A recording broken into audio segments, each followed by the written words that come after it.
बिस्मिल्लाहिर्रहमानिर्रहीम। अस्सलाम वालेकुम नाज़रीन, क्या आप जानते हैं कि एक माँ की गोद या बाप की मुस्कुराहट सिर्फ जज्बाती सहारा नहीं बल्कि बच्चे के दिमाग की साख को भी बदल सकती है। टेक्सास यूनिवर्सिटी के मशहूर माहिर नफ्सियात डॉक्टर डोरिस पेरी ने एक तहकीक में 2-3 साल बच्चों के दिमागों की स्कैन तस्वीर का मुवाजना किया।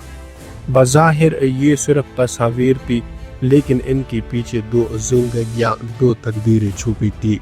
पहला बच्चा मोहब्बत, तवज्जो और तहफ़्फ़ुज़ के माहौल में पला। नतीजा ये निकला कि इसका दिमाग मुकम्मल मुतवाज़िन और सेहतमंद रहा।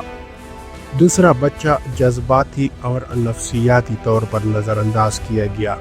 इसे माँ की गोद का प्यार, बाप की शफ़क़त या ख़ानदान की अहमियत का एहसास न मिला।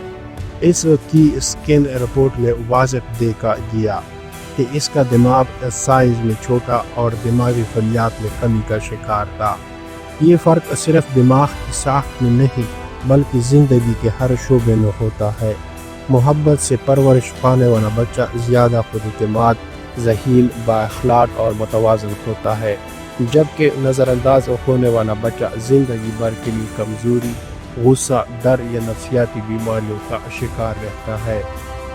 नाज़रीन, अब इस रिसर्च के हवाले से इस्लामी नुक्ता नज़र पर भी रोशनी डालते हैं। इस्लाम ने वालिदैन को सिर्फ बच्चों की जिस्मानी परवरिश का नहीं बल्कि रूहानी, नफ्सियाती और जज्बाती तरबियत का भी हुक्म दिया है।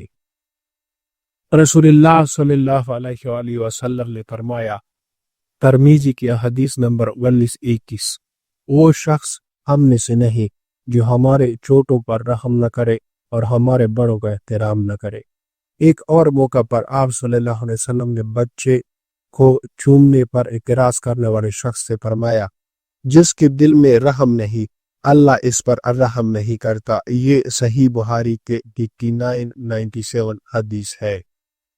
कुरान मजीद में इरशाद होता है, अल तहरीम की आयत नंबर 6, ए लोगो, अपने आप को और अपने अहले अयाल को उस आग से बचाओ जिसका ईंधन इंसान और पत्थर है। ये सिर्फ नमाज या तालीम की तरबियत नहीं बल्कि एक मोहब्बत भरा पुरअमन और महफूज माहौल फराहम करने की भी हिदायत है। नतीजतन ये याद रखे, बचपन एक आर्जी वक्त नहीं बल्कि जिंदगी की बुनियाद है। एक प्यार भरी गोद, एक सुना हुआ जुमला, एक महफूज फ़िज़ा, ये सब चीज़ें बच्चे के अंदर एक पुरअमन और मुतवाज़िन शख्सियत की तश्कील करती है। बच्चा सिर्फ खुराक से नहीं मोहब्बत से भी परवान चढ़ता है। अगर मोहब्बत न मिले तो बच्चे सिर्फ जिस्मानी नहीं ज़हनी और रूहानी तौर पर भी कमज़ोर रह जाते हैं। नाज़रीन, अगर आप चाहते हैं कि हम ऐसी ही सच्चाई पर मबनी साइंसी और इस्लामी तहकीकी वीडियो आप तक पहुँचाते रहें तो हमारे चैनल दस्तावेज़ को ज़रूर सब्सक्राइब करें, बेल आइकॉन ज़रूर दबाएं ताकि कोई अहम वीडियो आपसे न छूटे। मिलते हैं अगले एक मालूमाती वीडियो में, तब तक के लिए अल्लाह हाफ़िज़।